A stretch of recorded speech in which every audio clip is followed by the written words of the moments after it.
Thanks for being here. Today, I really felt like I need to talk to you about a concept I learned at school, and it's called Kill Your Darlings. It might sound a little bit macabre and like, what the fuck? Like, I don't want to be a serial killer and murder my family. But hear me out. Kill Your Darlings is a concept to not marry your first idea. You know, like when you're brainstorming,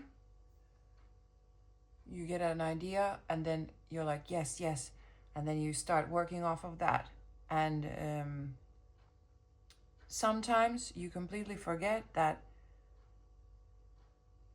even though it might be a good idea and you like want to invent something fast, the world is like full of possibilities and you could be missing out on another better option. For example, I am a tattoo artist and I get a client who has an idea for the tattoo they want, and normally I kind of see the reference photos, hear them out, and I immediately have a picture in my head about what it could be. Like, yeah, like this. And I start drawing and I start, tinkering with it, but really the composition is already set in my brain for whatever reason, because it's what I thought of first. And Kill Your Darlings is kind of like,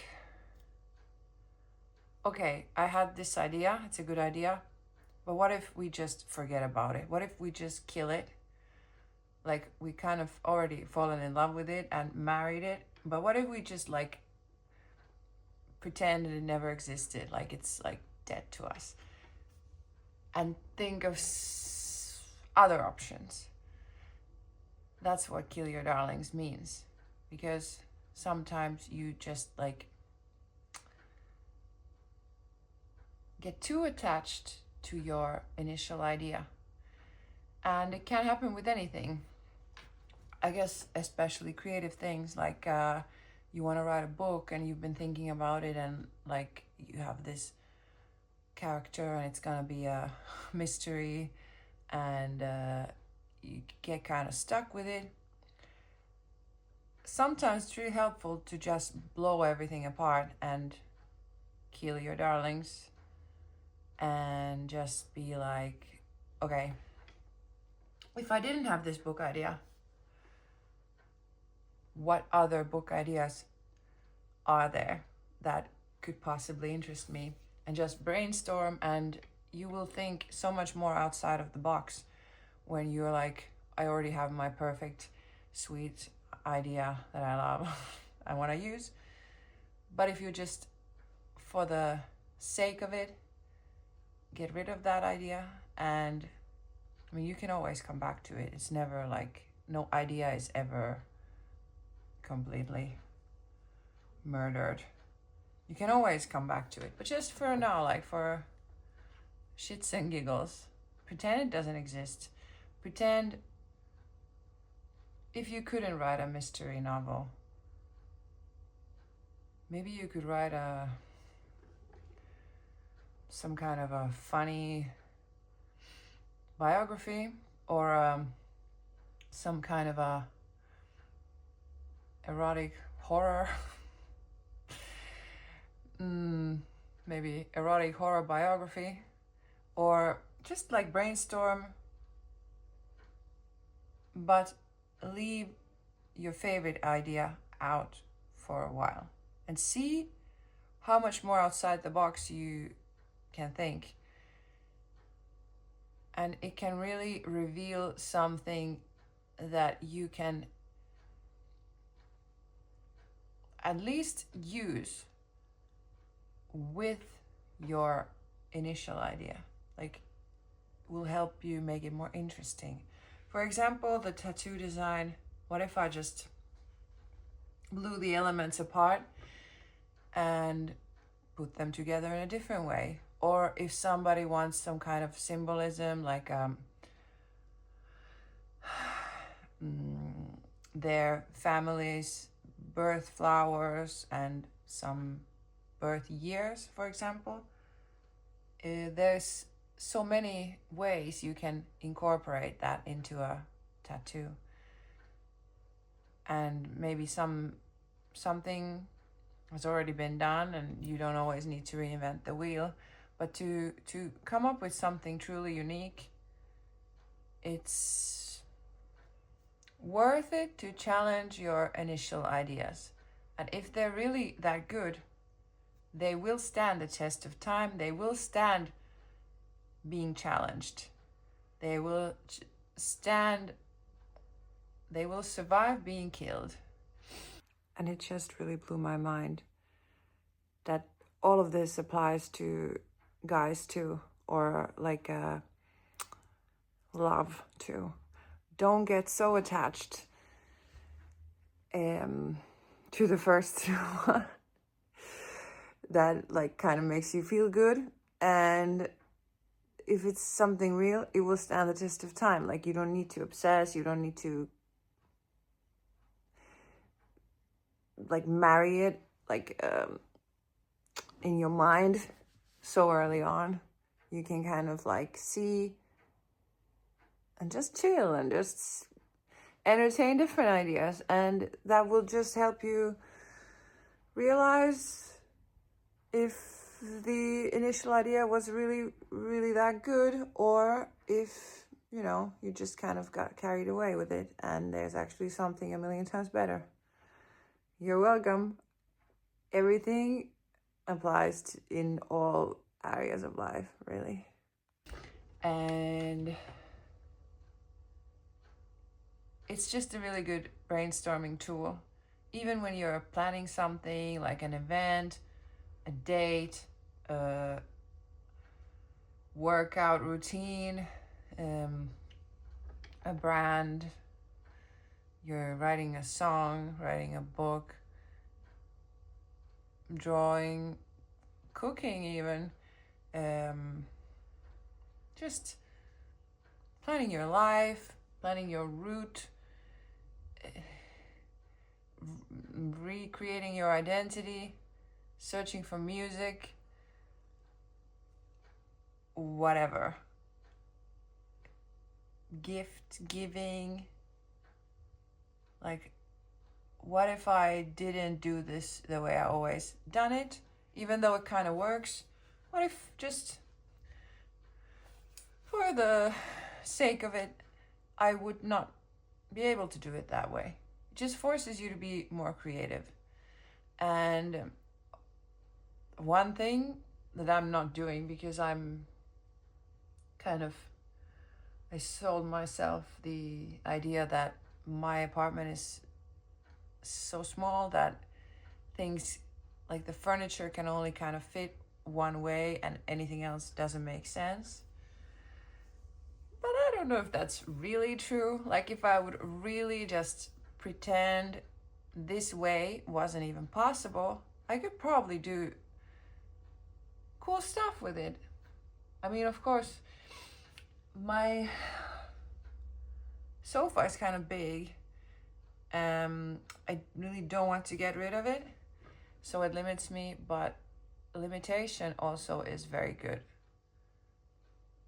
fuel for motivation sometimes. And I guess that's a topic for the next video. And I just thought of something else that might actually help you a bit more to kind of see the application in your everyday life. For example, I thought of the wardrobe. We all have our kind of like comfort clothes that we tend to use more often than not. And this is a generalization, but sometimes people have their closet full of stuff they never use. and those like few key items we always gravitate towards. And even though it's super great to have a capsule wardrobe and, you know, those clothes that you love to use are probably like the clothes that you should be using, but it could be worth it to try and hide those comfort bubble clothes for like a week. To try it maybe for a week, even more if you're super bold, and see what you will come up with when you just have the stuff you don't use. Because then you will just be forced to use it and see what you can come up with it and how you will style it, how you will combine everything. I'm sure you will be surprised of the creativity and like the results. You will find new stuff that you're gonna gravitate towards because you killed your darlings, you hid your comfort clothes. You will maybe not use all the most, you know, crazy stuff you have, but you will have to switch it up and it will reveal something about you. And it's an interesting experiment, and it's not really, there's nothing to lose. And then you can go back to your original favorite clothes and see if something changed.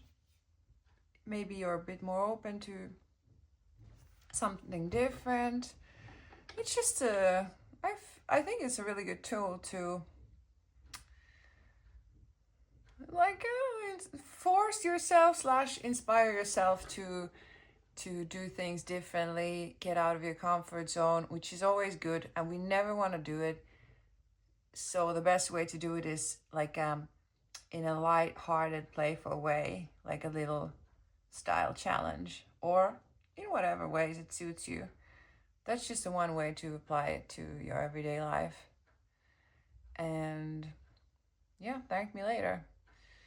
Thank me later. Wear the stuff you never dared to wear, because you probably have it for a reason. It at least deserves to be worn for a week and then be sold on Vinted or whatever. I'm probably gonna buy it from you if it's vintage and cool. But I'm gonna try to do the same. This year is about not just hoarding stuff and kind of preparing to be the person I want to be.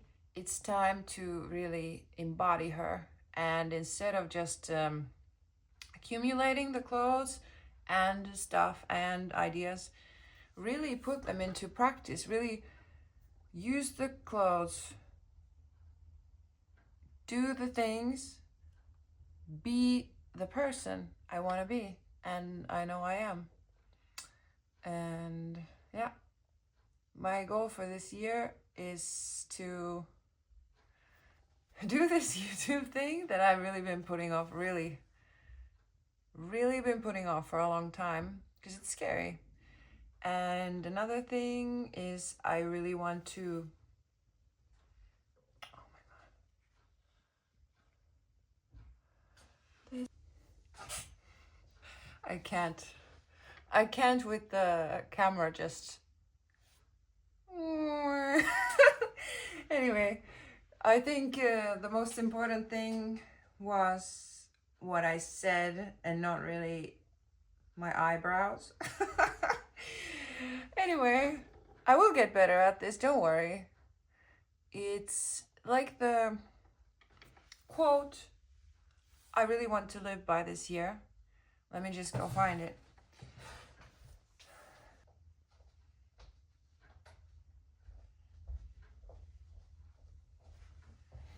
Being ready is a myth. You start, you suck, you figure it out, you get better.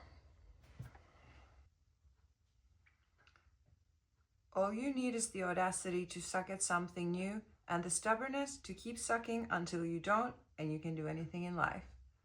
I really like that. It implies that sucking, the initial suckiness is a normal part of the process, which it is, but we really tend to forget that. We feel like we need to be masters at everything immediately, and we can't make fools out of ourselves, and that's the mindset that really just keeps you stuck, never trying anything new.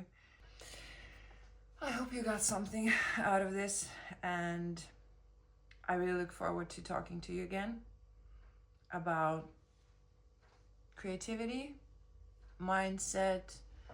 I'm probably gonna do some crafting and yapping. I don't know if yapping is a word I like. Just talking and chatting, and looking forward to connecting with you. I hope you got some value out of this, and have a good new year.